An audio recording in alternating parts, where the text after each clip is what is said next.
presented by Aditya Recording Studio, Machhagar, Gopalganj.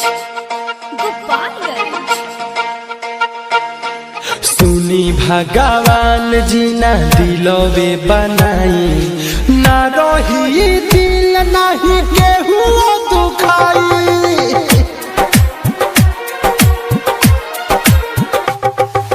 सुनी भगवान जी ना दिलवे बनाई, ना रही दिल नहीं केहू दुखाई।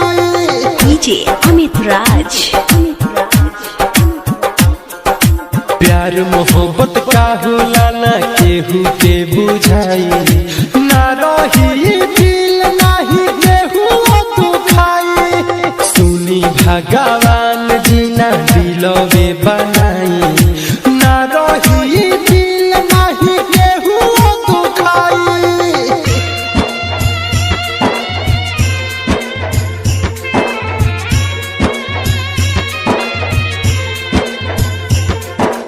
DJ Amit Raj. Talmalpur Hat.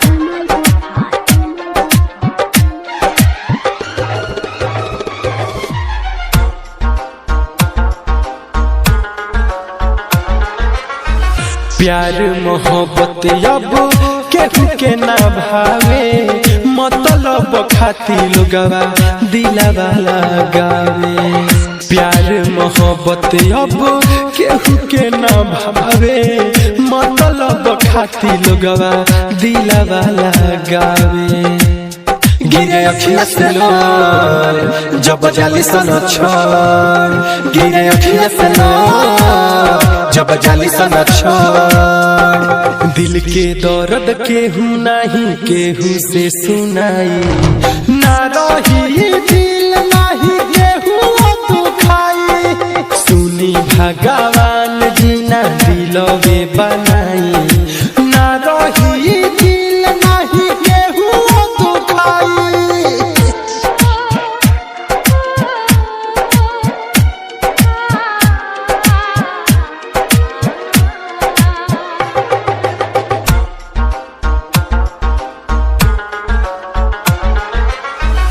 अब नहीं केहू पर सुन विश्वास बा, दिलवा हमार बनल जिंदा लाश बा। सच भोजपुरिया गाके कह सब लोग से दूरे रहलो भाई, प्यार वाला रोग से।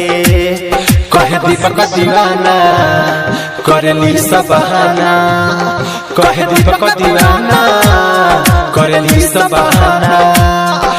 से सोनत शर्मिलक दिल के मिले ना दवाई, ना रही दिल नहीं केहू दुखाई। सुनी भगवान जी ना दिलवे बनाई, ना रही दिल नहीं केहू दुखाई। प्यार मोहब्बत का होला ना केहू के बुझाई, ना रही